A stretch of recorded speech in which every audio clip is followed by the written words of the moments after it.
Hai viewers ECW Plus, jumpa lagi di Ngobras, Ngobrol Bareng Sarana, yang merupakan video podcast dari Direktorat Jenderal Perhubungan Darat, Kementerian Perhubungan Republik Indonesia.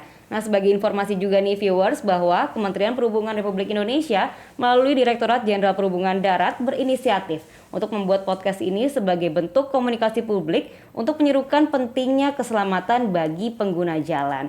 Nah, viewers RCTI Plus, di episode kali ini kita akan membahas mengenai sistem manajemen keselamatan yang pastinya akan seru banget nih untuk dikulik lebih dalam. Nah, tapi tentunya aku tidak akan membahas topik ini sendirian. Tentunya aku akan menghadirkan narasumber yang sudah ahli di bidangnya, yakni sudah hadir bersama saya Bapak Dr. Andes Budi Setiadi SHMSI selaku Direktur Jenderal Perhubungan Darat. Halo Pak, apa kabar Pak? Gimana? Kabar baik. Oke. Sebelum kita mulai ngobrol-ngobrol nih Pak, kita juga ingin menginfokan kepada viewers RCTI Plus bahwa seluruh ruangan di tempat kita syuting kali ini sudah disanitasi dan kita semua juga sudah melakukan tes kesehatan COVID-19 sehingga kita bisa copot maskernya Pak, ngobrolnya biar kita lebih nyaman. Oke. Ya. Nah Pak Budi, kita berbicara mengenai sistem manajemen keselamatan ini kan menjadi topik yang sangat menarik nih Pak untuk dibahas. Karena kan biar bagaimanapun keselamatan ini menjadi aspek yang paling penting untuk diperhatikan masyarakat ya Pak. Nah menurut Pak Budi sendiri bagaimana nih sejauh ini Pak pengimplementasiannya keselamatan bagi masyarakat di Indonesia sejauh ini Pak? Ya, kalau kita lihat ya, sebetulnya disampaikan itu manajemen keselamatan itu lebih kepada kendaraan-kendaraan atau kepada operator angkutan umum dan juga operator angkutan barang. Karena memang di kedua moda transportasi ini, kalau terjadi kecelakaan, terutama angkutan umum itu kan korban cukup banyak. Makanya dari Kementerian Perhubungan, Dirjen Perhubungan Darat membuat satu standar manajemen keselamatan (SMK) yang harus dilakukan oleh pihak operator supaya mereka itu kita guidance untuk baik dalam rangka menjalankan manajemen perusahaannya gitu. Yeah. Di antaranya memang di situ terkait masalah kemampuan pengemudinya. Kemudian sistem dalam bisnis prosesnya, kemudian juga menyangkut masalah bagaimana mentreatment atau memanage kendaraannya, dan juga yang terpenting sebenarnya di situ adalah menyangkut masalah SDM-nya. Jadi antara pemilik dengan pengemudi itu menjadi satu kesatuan, satu sistem bahwa dia adalah satu bagian untuk menjalankan atau mewujudkan keselamatan sendiri. Oke. Ya. Oke Pak, nah lalu mungkin bisa dijelaskan sedikit nih Pak ke viewers kita, kan mungkin banyak yang belum common nih dengan program SMK. Ini sebenarnya kepanjangannya dari apa sih itu Pak? SMK adalah Sistem Manajemen Keselamatan sebagaimana Peraturan Menteri Perhubungan nomor 85 tahun 2018. Oke. Nah itu dibuatnya sejak kapan dan apa Pak yang mendorong akhirnya Kementerian Perhubungan mencetuskan program ini? Ya, kalau kita lihat gini, kemampuan operator dalam rangka menjalankan bisnis proses itu kan berbeda-beda. Kemudian visinya juga berbeda. Ya. Kemudian apa yang dilakukan oleh operator itu, biasanya pertama kali mungkin yang diharapkan adalah aspek bisnisnya. Oke. Nah sebetulnya antara bisnis dengan keselamatan itu harus berjalan saling beriringan. Iya, betul. Nggak boleh mungkin kalau keselamatan sendiri diutamakan mungkin bisnis nggak jalan, nggak sustainable kan.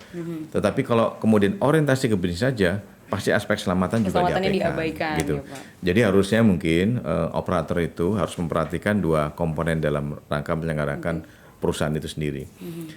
Dan itu sudah berapa tahun kita lakukan.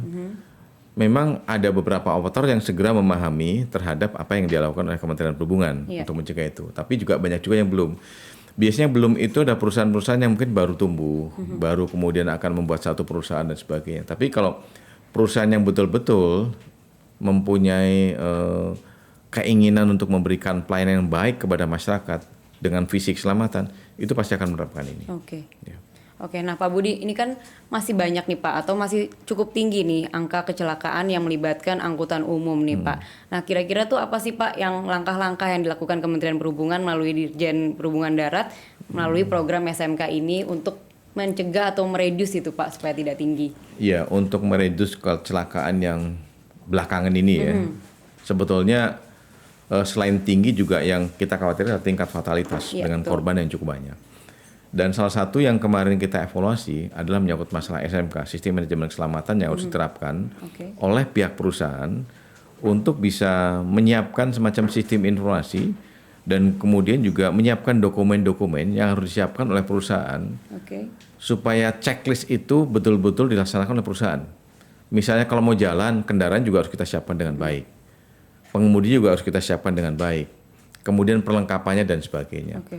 Nah, kalau ada checklist seperti ini, artinya perusahaan itu udah betul-betul kalau dia mungkin akan melayani masyarakat, dia udah siap. Kalau kemudian di jalan ada persoalan dan sebagainya, minimal mungkin berbeda dengan kendaraan akan dipakai masyarakat, dari pool langsung berangkat begitu saja, berbeda. Jadi kita dari mulai saat perencanaan perjalanan, saat di perjalanan sampai dengan di akhir perjalanan itu di-manage dengan baik. Oke. Nah, kalau menurut Pak Budi sendiri nih dari pengamatan Pak Budi, sejauh ini nih yang kecelakaan-kecelakaan yang melibatkan angkutan umum ini yang masih banyak terjadi ini, kira-kira kebanyakan faktornya penyebabnya apa aja tuh ya Pak? Ya pasti selalu awalnya adalah kepada human error, faktor manusianya. Oke. Tapi manusia itu bermacam-macam ya. Ya. Bukan manusia pengemudi saja, kita juga boleh mempermasalahkan pengemudi saja, Ya. Pak. Berikutnya juga adalah pihak manajemennya, Ya. operatornya. Operator penyedia ya, Pak. Termasuk juga di dalam organisasi operator itu kan mungkin ada pemiliknya, ada direksinya, ada direktur operasionalnya. Nah ini juga harus bekerja dengan baik, gitu kan? Nah kemudian baru pengemudinya. Dan kemudian berikutnya juga adalah para penumpang yang ada dalam kendaraan itu sendiri. Ya. Seperti kecelakaan kemarin terakhir yang di Sumedang. Iya. Yang saya dengar itu adalah penumpangnya juga mungkin barangkali ada komunikasi dengan pengemudi lewat jalan sini saja.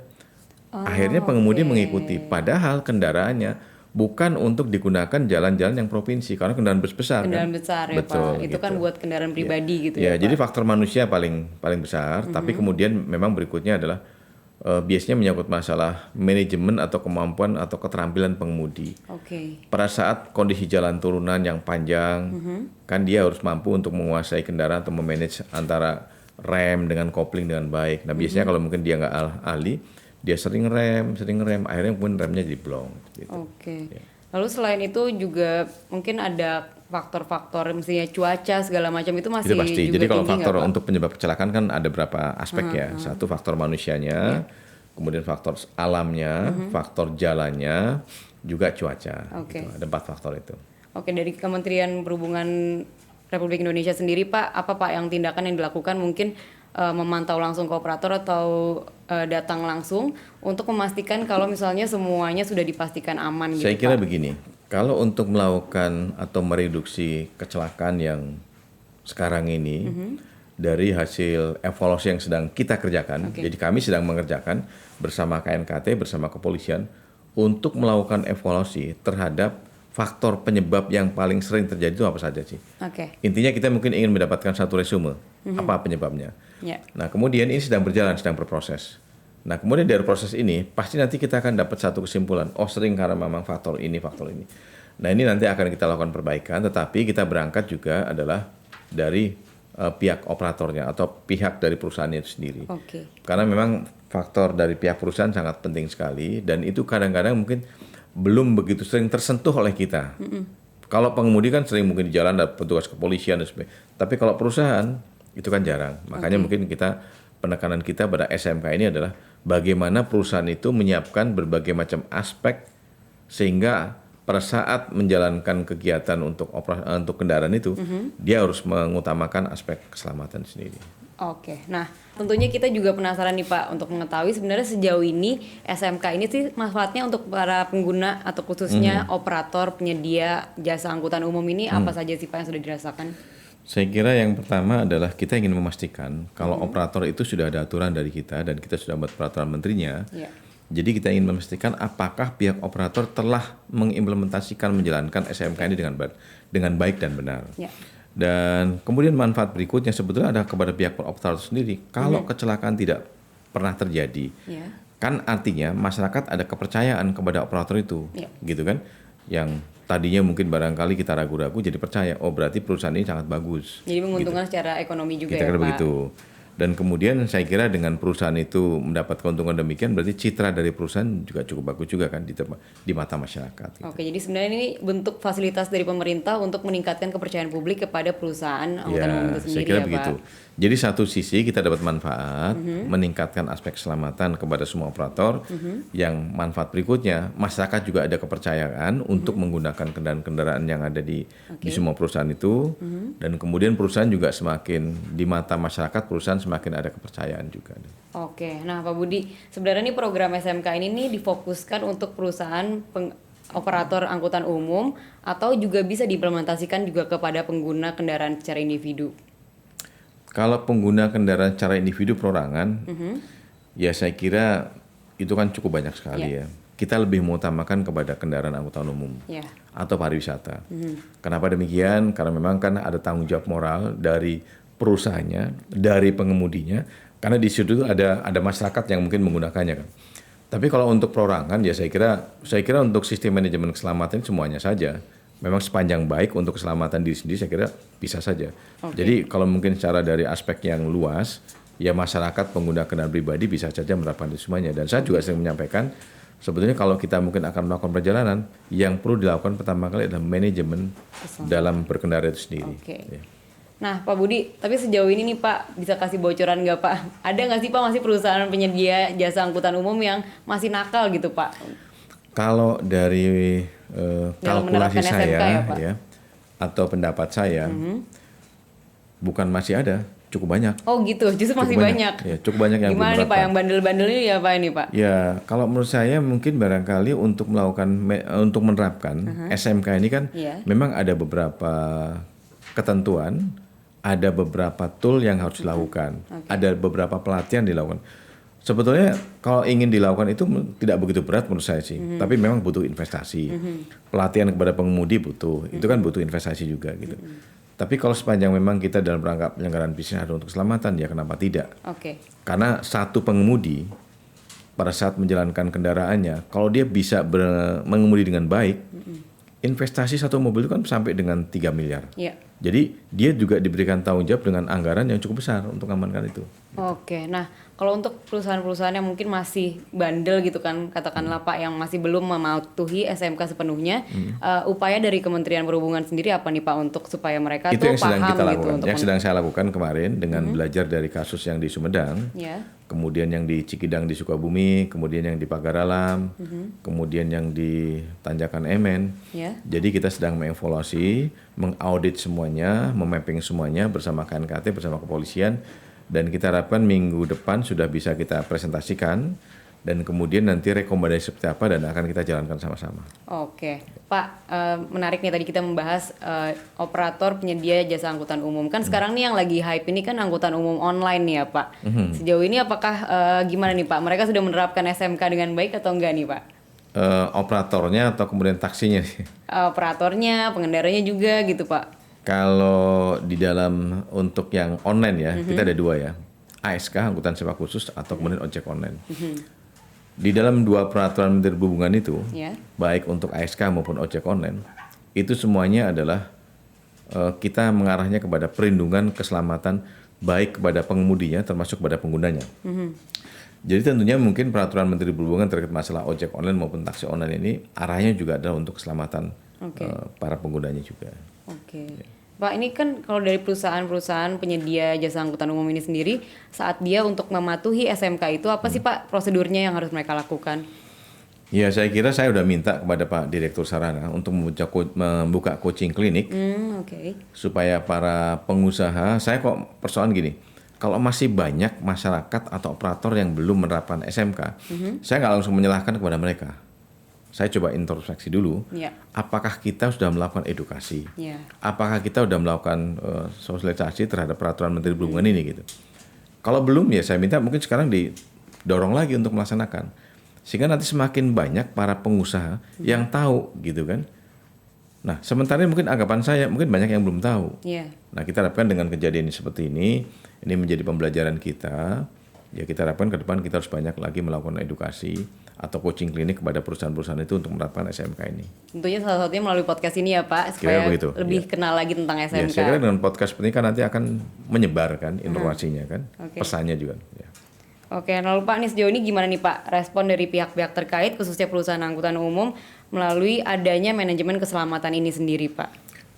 Kemarin saya menandatangani ada beberapa semacam piagam ya, beberapa perusahaan angkutan umum yang sudah cukup bagus dalam rangka menerapkan SMK. Artinya progres memang ada, kita melakukan pembinaan terus-menerus dan kemudian pihak perusahaan juga mulai untuk bagaimana mengikuti aturan yang ada di pemerintah ini tentang SMK. Jadi artinya ya kita berjalan beriringan, kita juga melakukan edukasi, kita melakukan sosialisasi, kita ketemu dengan para pengusaha juga mungkin secara bertahap akan mengikuti. Yang mungkin kita perhatikan biasanya adalah para pengusaha yang perlu kita waspadai, pengusaha yang baru muncul, baru ikut bisnis itu. Dia punya 3 kendaraan, dia punya 4 kendaraan, belum mungkin kendaraannya juga belum tentu kendaraan baru, dia beli bekas dan sebagainya gitu. Oke. Ya, semoga juga semua upaya yang sudah dilakukan Kementerian Perhubungan ini bisa berjalan baik ya Pak, dan apa yang dicapai atau apa yang diceritakan dari program SMK ini bisa terwujud dengan baik. Nah, viewers nih, sebelum kita lanjut untuk mengulik lebih dalam lagi bersama Pak Budi, aku ingin menyampaikan lagi kalau Kementerian Perhubungan melalui Direktorat Jenderal Perhubungan Darat sangat menitik beratkan pentingnya keselamatan jalan raya, sehingga regulasi mengenai manajemen kampanye keselamatan menjadi prioritas utama. Jadi kalian harus perhatikan baik-baik ya hal ini, dan kita harus sama-sama mengerti bahwa keselamatan itu adalah yang paling penting, terutama saat sedang berkendara ya Pak. Oke, kita lanjut lagi nih ngobrol-ngobrol dengan Pak Budi. Pak Budi nih, optimalisasi penanganan kecelakaan yang sudah dilakukan oleh Kemenhub sendiri ini sejauh ini seperti apa sih Pak? Ya, ini yang menarik sekali pertanyaannya. Biasanya kita setiap ada kecelakaan besar, itu kita lakukan semacam evaluasi. Secara total lah, katakan itu komprehensif. Dilakukan oleh semua pihak, baik oleh kepolisian, baik oleh KNKT, kemudian juga dari Dinas Perhubungan, dari kita juga, kemudian juga dari Jasa Raja pasti akan ke lokasi. Dan kita pasti belajar yang menjadi penyebab kecelakaan itu apa. Tapi sebetulnya apa yang kita lakukan ini, yang paling penting sebenarnya adalah setelahnya terjadi kecelakaan, faktornya apa, dan kemudian treatmentnya. Jadi biasanya pada lokasi-lokasi yang rawan atau black spot, itu pasti sudah ada penanganan yang permanen. Misalnya PUPR, memperbaiki mungkin geometrik jalannya, kemudian dari kita perhubungan memasang PCU-nya, marka rambu, guardrailnya, dan sebagainya. Kemudian kepolisian juga memberikan rekomendasi seperti apa yang harus dilakukan dan sebagainya. Lalu Pak, ini sejauh ini untuk sebagai upaya gitu Pak dari Kementerian Perhubungan sendiri agar perusahaan-perusahaan ini bisa mematuhi SMK dengan baik nih, apa nih Pak langkah-langkah yang dilakukan? Apakah dengan adanya sanksi atau lebih kepada mendekatkan kepada mereka? Kalau saya terus terang aja, sanksi itu adalah jalan terakhir ya. Saya yakin juga bahwa masyarakat kita, apalagi operator itu kan bukan pengusaha-pengusaha yang kecil kan. Beli kendaraan itu kan mahal. Iya, betul sekali. Jadi artinya mungkin disentuh saja hatinya, diberikan pandangan filosofis bahwa menyangkut masalah bisnis terhadap transportasi itu seperti apa dan bagaimana. Jangan hanya memikirkan keuntungan semata, namun demikian juga harus memperhatikan terhadap aspek keselamatan dari pengemudinya, aset perusahaan, dan juga dari masyarakat. Karena memang keberlangsungan perusahaan, kalau perusahaannya nggak mengelola dengan bagus, banyak kecelakaan, masyarakat kan pasti tidak akan, atau pengalaman kan, bus PO ini sering kecelakaan, pasti saya nggak akan mau naik sih. Gitu. Kepercayaan masyarakat juga menurun ya Pak. Begitu, ya. Oke Pak, ini sejauh ini ada kendala nggak sih Pak dalam mengimplementasikan SMK ini sendiri? Ya, kendalanya saya kira begini, perusahaan angkutan di Indonesia itu cukup banyak, baik untuk perusahaan angkutan bus umum maupun yang pariwisata, dan yang paling tumbuh cepat adalah bus pariwisata. Tapi kadang-kadang bus angkutan umum juga punya pariwisata. Nah, ini yang dengan sejalan dengan pertumbuhan ini, tentunya mungkin kita juga harus sejalan juga untuk menarik mereka untuk bisa menerapkan ini. Jadi memang yang paling penting atau kemudian utama bagi saya, jangan terlalu banyak penegakan hukum, atau kita mungkin barangkali menegur dan sebagainya. Minimal mungkin diajak untuk penyampaian di edukasi tentang masalah SMK itu apa dan bagaimana penerapannya, dan apa keuntungan bagi perusahaan. Itu yang paling penting. Jadi lebih melakukan pendekatan secara sosialisasi gitu ya Pak. Nah Pak, ini kan dalam menyusun poin-poin penting dalam SMK ini sendiri, tentunya kan banyak perbandingan gitu ya Pak. Sebenarnya negara mana nih Pak yang bisa jadi contoh pengimplementasian SMK yang baik, yang bisa dicontoh diimplementasikan di Indonesia? Kalau pengalaman saya ya, beberapa negara maju, saya katakan negara maju, itu pasti cukup baik dalam rangka penerapan SMK. Coba kita lihat saja secara fisik, kendaraannya bersih, kemudian pengemudinya profesional, walaupun mungkin barangkali pengemudinya mungkin kadang seperti yang di Jepang saya lihat sudah cukup usia juga pengemudinya, tapi profesional dan sendirian, pakai seragam yang bagus, kemudian melayani kepada penumpangnya. itu pasti perusahaan sudah menerapkan aturan SMK yang bagus itu. Oke. Ya. Selain Jepang mana lagi nih Pak? Kira-kira Nggak usah jauh-jauh, di Singapura juga bagus. Singapura ya Pak ya. Di Eropa rata juga sudah bagus. Ya. Oke. Terus Pak ini tadi kan Pak Budi sempat menyebutkan bahwa sanksi itu adalah opsi terakhir gitu ya Pak. Tapi sebenarnya ada nggak sih Pak sanksi yang misalnya nih sudah benar-benar di tahap perusahaan ini tidak mengimplementasikan SMK dengan sangat tidak baik gitu Pak? Pastinya ada lah. Apa gitu. tuh Pak Ada. bentuk sanksinya? Ya biasanya kita bertahap ya. Tahap 1 mungkin barangkali kita akan memberikan peringatan, surat peringatan pertama kali, surat peringatan kedua kali, kalau ketiga kali nggak diabaikan ya mungkin barangkali kita bisa juga melakukan izinnya mungkin barangkali dipersulit atau kemudian tidak boleh menambah lagi kendaraan dan sebagainya. Oke. Nah Pak ini kan selanjutnya nih Pak ada pertanyaan yang akan disampaikan oleh masyarakat nih Pak. Ada yang pengen nanya juga secara langsung dan berikut kita simak videonya.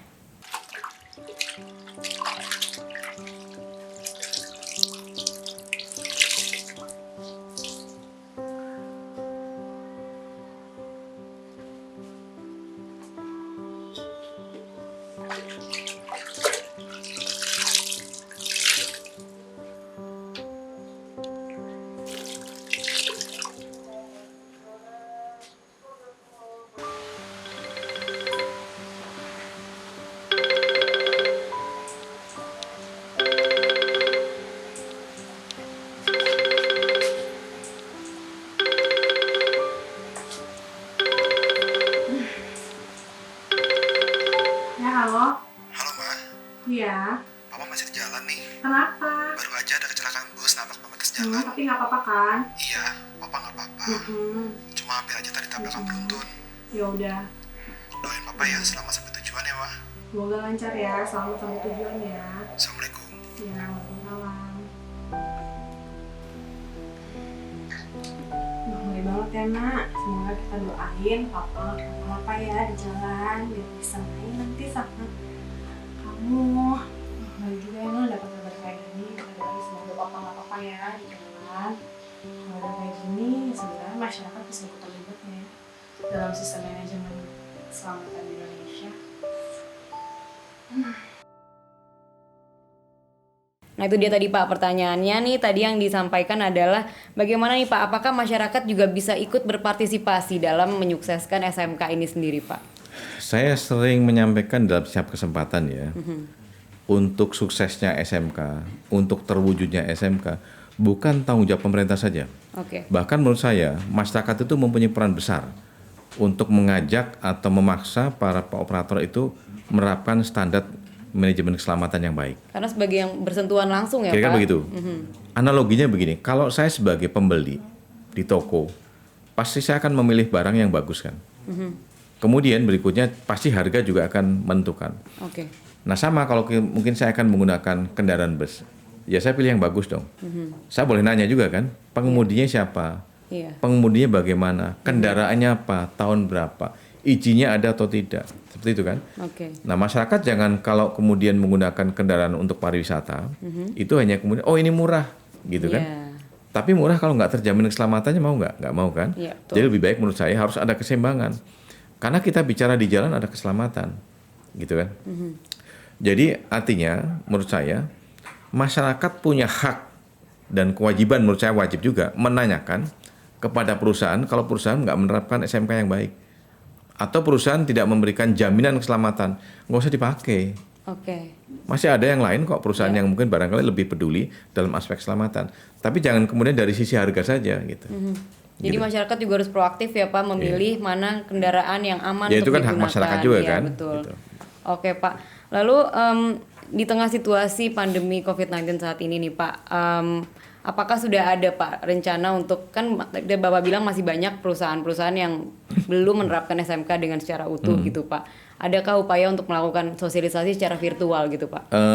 Kemarin minggu yang lalu sudah terfikirkan oleh saya bersama direktur angkutan bersama direktur sarana.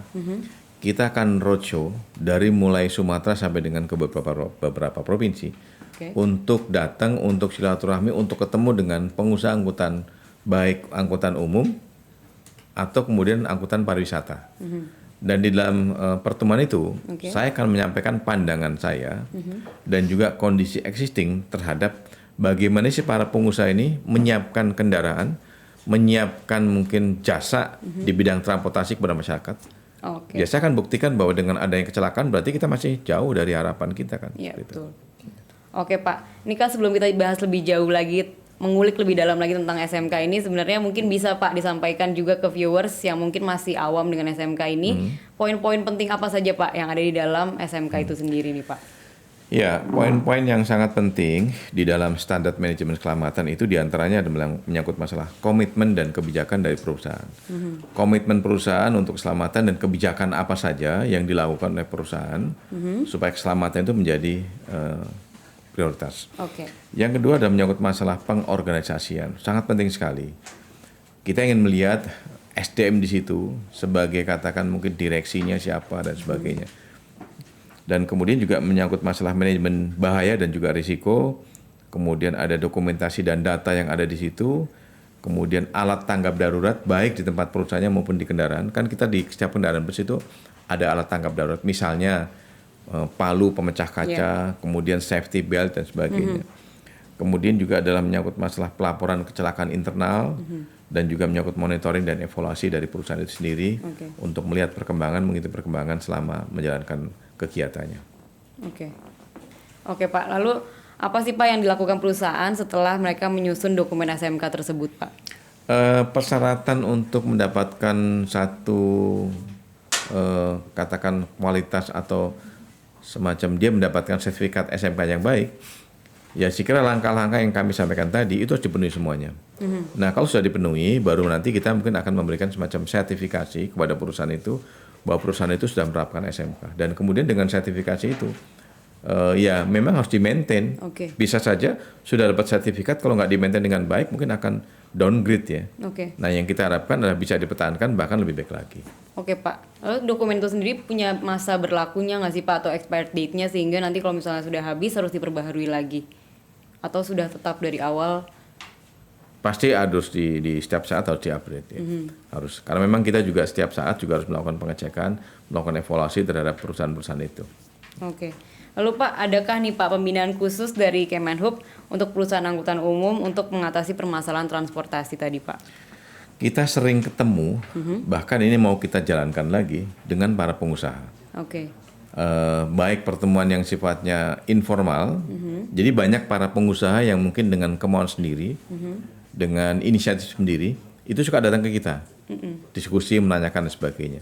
Tapi kalau tidak, ya kita sering ketemu dengan mereka, kita kumpulkan, kita undang mereka untuk kita lakukan pembinaan menyangkut masalah SMK ini sendiri. Gitu. Oke Pak, lalu apa sih Pak yang dilakukan oleh Kementerian Perhubungan Republik Indonesia, khususnya Direktorat Perhubungan Darat, untuk menjangkau lebih dekat lagi nih Pak perusahaan-perusahaan penyedia angkutan umum ini agar lebih bisa mengimplementasikan SMK dengan baik? Ya, ini sangat penting sekali ya. Memang kalau menurut saya kita harus ada semacam keberlangsungan dan keberlanjutan. Kadang-kadang memang di dalam perencanaan kita, kalau lagi pas banyak kecelakaan, mungkin kita akan sering ketemu. Tapi kalau pas lagi nyaman, kita tidak. Padahal mungkin di sini harus ada komunikasi dua arah yang sesuai. Kita juga harus banyak memberikan sentuhan kepada para pengusaha supaya mereka bisa cukup bagus. Kemudian para pengusaha juga butuh kita. Nah, ini mungkin yang barangkali komunikasi ini yang nanti akan kita coba tingkatkan kembali supaya para pengusaha juga selalu mengupdate terhadap beberapa kebijakan polisi di bidang transportasi, terutama yang dikeluarkan oleh kita dengan peraturan menteri, peraturan dirjen, yang visinya adalah untuk keselamatan. Karena kan perkembangan teknologi, perkembangan IT setiap saat kan berkembang terus. Jadi kita juga kadang menerapkan satu persyaratan kepada perusahaan, itu cepat sekali kita. Oke, Pak Budi, sebenarnya dalam menentukan poin-poin penting yang tadi Bapak sudah sebutkan dalam sistem manajemen keselamatan ini sendiri, Kementerian Perhubungan nih bekerja sama nggak Pak dengan kementerian-kementerian lainnya atau bidang-bidang terkait dalam menetapkan poin-poin ini agar lebih sempurna gitu Pak dari berbagai bidang? Ya, di Indonesia ini kita sudah untuk menjalankan atau mewujudkan visi keselamatan sampai dengan tahun 2035. 2035 memang visinya pemerintah kita akan menurunkan angka tingkat kecelakaan dan fatalitas yang cukup tinggi. Nah, kemudian kita sudah punya 5 pilar di situ. namanya adalah Rencana Umum Nasional Keselamatan Lalu Lintas Angkutan Jalan, RUNK. 5 pilar itu diantara ada Bappenas, mewujudkan manajemen berkeselamatan, kemudian Kementerian PPR mewujudkan jalan berkeselamatan, Ya. kemudian Korlantas Polri mewujudkan orang yang berkeselamatan, Oke. kemudian Kementerian Perhubungan menyiapkan kendaraan yang berkeselamatan. Kemudian terakhir adalah Kementerian Kesehatan, Poskes. Jadi artinya mungkin selama setelah ada kecelakaan itu harus dirawat dengan baik para Oke. korbannya itu. Nah, dari 5 pilar ini atau 5 kementerian ini itu selalu kita komunikasi dan koordinasi. Jadi artinya tidak ada yang kemudian merasa bisa kerja sendiri. Ya. Pasti semuanya dalam satu tim untuk menjalankan ini. Gitu. Jadi berarti bisa kita lihat kalau banyak ya Pak, banyak aspek, banyak elemen yang ikut bekerja sama dalam membentuk SMK ini yang semoga saja bisa diimplementasikan dengan baik juga ya Pak. Nah kalau untuk dengan pihak KNKT sendiri gitu Pak, misalnya ada nggak Pak upaya yang dilakukan misalnya untuk mengevaluasi gitu dari kejadian-kejadian sebelumnya gitu, penyebab-penyebabnya, faktor-faktornya Pak? Cara kerja KNKT begini, KNKT itu setiap ada kecelakaan darat ya, Iya. yang dianggap mungkin Fatal gitu Pak. fatal, dia pasti akan datang ke TKP. Oke. Dan kemudian pasti akan melakukan penyelidikan atau kemudian akan mengevaluasi penyebabnya apa.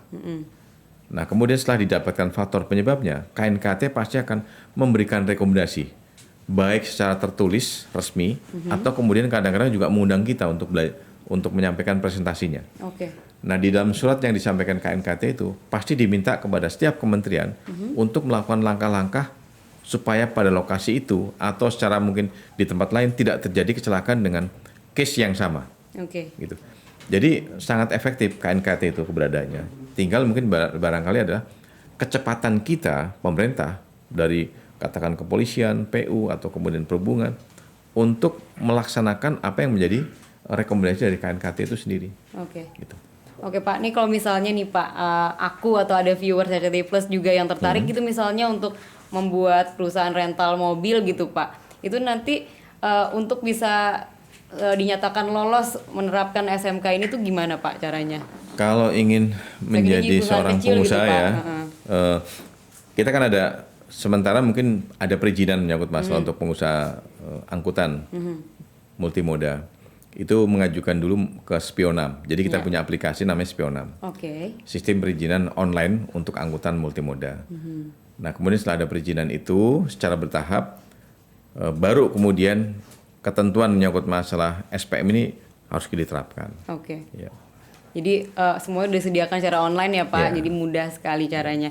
Oke Pak, nah kalau misalnya nih Pak ada yang nakal nih Pak, mobil dengan plat hitam tapi digunakan untuk jadi angkutan umum nih Pak di jalan kan banyak nih Pak, itu gimana tuh Ya. Pak dari Kementerian Perhubungan sendiri? Ya, itu memang menjadi perhatian kita ya dengan Organda dan juga dengan operator. Jadi sekarang kompetitor dari operator yang resmi adalah salah satunya yang nakal banget adalah angkutan umum yang bukan angkutan plat hitam yang digunakan untuk angkutan umum. Nah, iya tuh Pak. Atau gimana dikenal tuh? dengan travel gelap. Oke. Dan ini juga mereka sekarang tidak hanya main secara fisik dan mati mungkin dengan menggunakan konvensional, tapi sudah menggunakan aplikasi, baik lewat WA group dan sebagainya. Iya betul Pak. Nah, ini dikeluhkan cukup banyak juga oleh pihak operator. Namun demikian, sebetulnya kita dengan kepolisian di Lebaran tahun yang lalu sudah melakukan penegakan hukum dengan ketat. Kendaraan yang terindikasi atau kemudian ditangkap oleh Polda Metro sebagai travel gelap itu selain ditilang juga ditahan sampai berapa minggu tuh di situ. Tapi kedepannya saya juga sangat berharap bahwa pengawasan itu bisa dilakukan secara lebih luas lagi dan lebih membuka lagi. Karena kalau perhubungan kita kan penyidik PPNS di perhubungan itu nggak boleh di sembarang tempat kita melakukan pemeriksaan kendaraan. Oke. Sesuai dengan Undang-Undang 22 kita hanya bisa dilakukan di jembatan timbang maupun di terminal. Oke. Nah, kalau kepolisian bisa di mana-mana itu. Ya.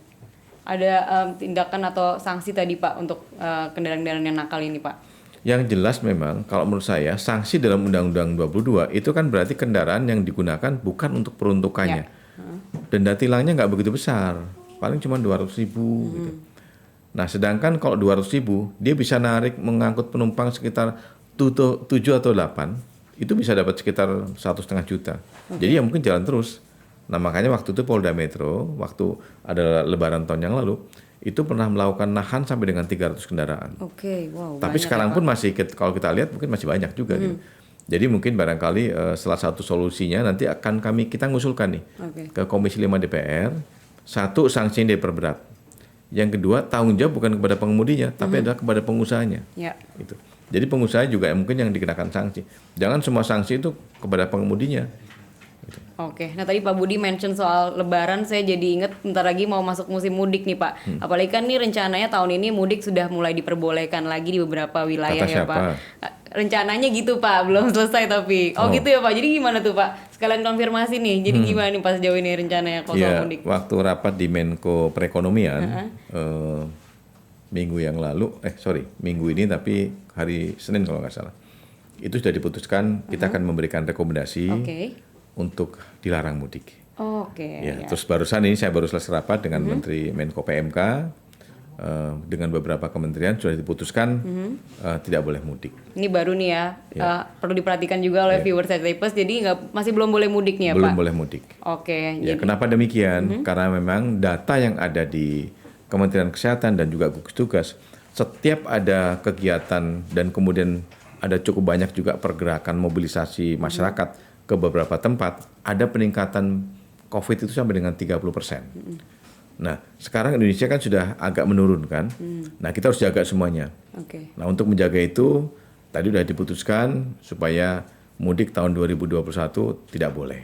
Oke. Dan skemanya seperti apa sedang kita siapkan nanti dari surat edaran yang kita siapkan oleh para dirjen di Kementerian Perhubungan ini. Lalu ada nggak sih Pak sosialisasi ataupun sounding yang dilakukan dari Kementerian Perhubungan sendiri kepada pihak-pihak jasa operator angkutan umum untuk menyukseskan gitu Pak program untuk mencegah untuk tidak mudik dulu tahun 2021 kan, karena kadang-kadang masih suka ada yang bandel nih Pak, demi kebutuhan ekonomi nih Pak.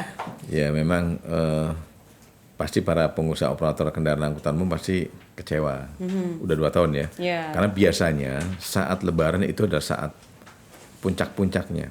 Iya benar Pak.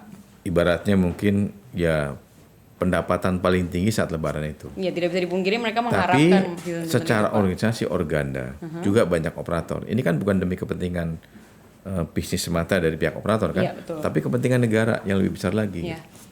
Aspek keselamatan, aspek kesehatan dari orang banyak harus kita prioritaskan. Ini kan operasi kemanusiaan. Jadi mereka pasti mendukung. Oke. Cuma potensi perjalanan apakah masih bisa pada orang-orang yang punya kepentingan jelas, kerja, kemudian mungkin kepentingan keluarga.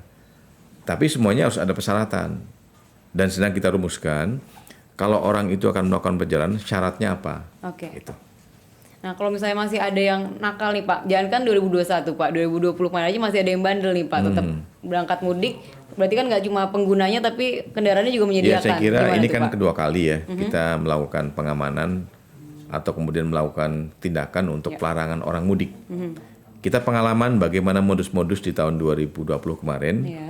Jadi tentunya mungkin di tahun 2021 ini kita akan semakin tahu, semakin hafal dan paham apa yang dilakukan oleh masyarakat.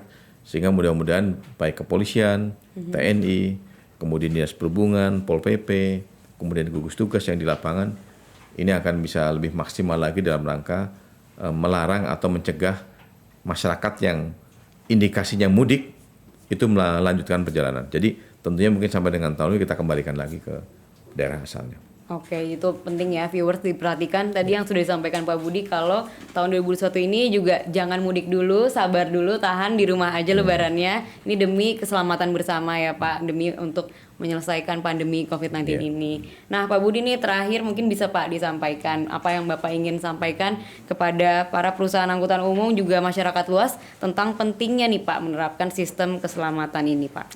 Ya, ada 2 hal yang ingin saya sampaikan. Yang pertama, dalam waktu dekat, sebagaimana saya sampaikan tadi dari hasil evaluasi yang sedang kita lakukan, beberapa case kecelakaan yang terjadi belakangan, saya akan coba akan bikin kegiatan FGD, dan kemudian mereka akan kita undang, sehingga nanti para operator akan belajar terhadap kasus-kasus yang terjadi di Indonesia. Kenapa dan bagaimana. Tapi kita harapkan tidak hanya belajar saja, minimal mereka mengantisipasi, kalau demikian saya harus bagaimana di perusahaan saya ini. Itu yang pertama. Oke.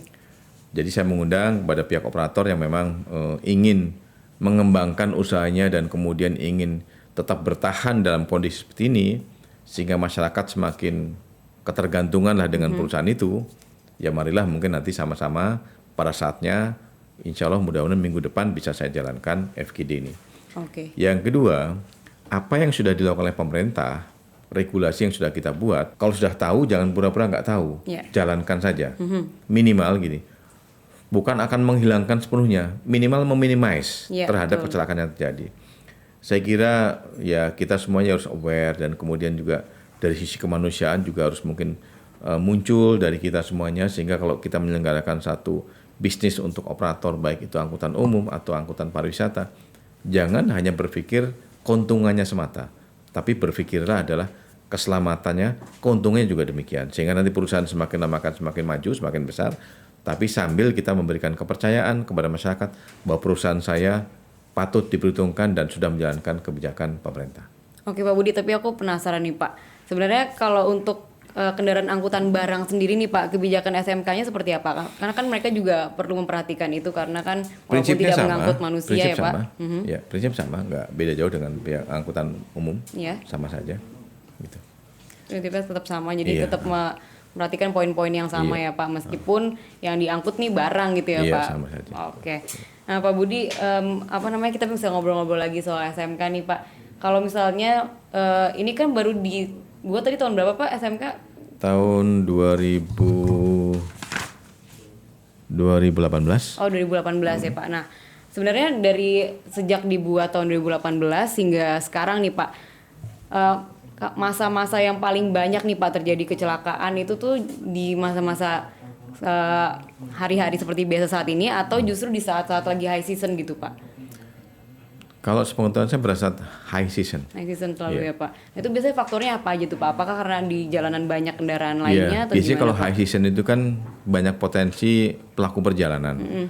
Akhirnya mungkin karena keinginan pada saat itu melakukan perjalanan, ketersediaan kendaraan kan juga terbatas juga kan. Akhirnya mobil-mobil yang nggak siap operasi dipaksakan jalan gitu ya Pak. Nah itu tuh ada upaya nggak sih Pak dari Kementerian Perhubungan untuk dari tahun ke tahun untuk meminimalisir? Ya sebetulnya kalau upaya untuk menyiapkan sarananya, tapi kalau pesan yang disiapkan oleh pemerintah kepada operator itu pasti ada. Kita kan selalu melakukan ram check kan. Pada saat mungkin seperti mau lebaran seperti ini, pasti kita melakukan ram check kepada kendaraan-kendaraan bus yang akan digunakan oleh masyarakat. Tapi di antara sekian kendaraan yang terdaftar di kita kan sampai dengan 50 ribuannya di Indonesia. Kemampuan kita untuk melakukan ram check oleh petugas kita nggak akan mampu 100%. Nah sisanya kita harapkan ada ram cek mandiri yang dilakukan oleh operator dengan bertanggung jawab, gitu. Karena memang ini keselamatan kan menjadi utama kan. Jadi jangan nunggu pemerintah, pihak operator sendiri yang melaksanakan itu. Harus punya kesadaran sendiri ya Kira Pak. Begitu. Nah Pak, sejauh ini ada nggak sih Pak perusahaan penyedia angkutan umum yang keberatan gitu Pak waktu disosialisasikan soal SMK ini? Nggak ada ya Pak sejauh ini. Semuanya menerima dengan baik ya Pak. Oke Pak Budi, terima kasih banyak nih Pak penjelasannya dan informasinya soal SMK. Kita jadi semakin tahu nih tentang sistem manajemen keselamatan itu sendiri. Dan semoga ini bisa diimplementasikan juga bagi pengusaha, penyedia angkutan umum, dan juga bagi masyarakat luas. Dan untuk viewers CCTV Plus, aku sekali lagi mengingatkan bahwa Kementerian Perhubungan, Direktorat Jenderal Perhubungan Darat berharap dengan podcast ini mampu meningkatkan kesadaran bagi pengguna jalan untuk selalu mengutamakan keselamatan bersama. Tapi sayangnya nih, walaupun perbincangan kita hari ini seru banget, tapi video podcast ini harus sudah berakhir nih Pak hari ini. Kita nanti akan disambung lagi ke video podcast berikutnya. Jadi tetap saksikan Ngobras, Ngobrol Bareng Sarana bersama narasumber-narasumber dan juga topik-topik lainnya. Sampai jumpa, sampai bertemu lagi. See you.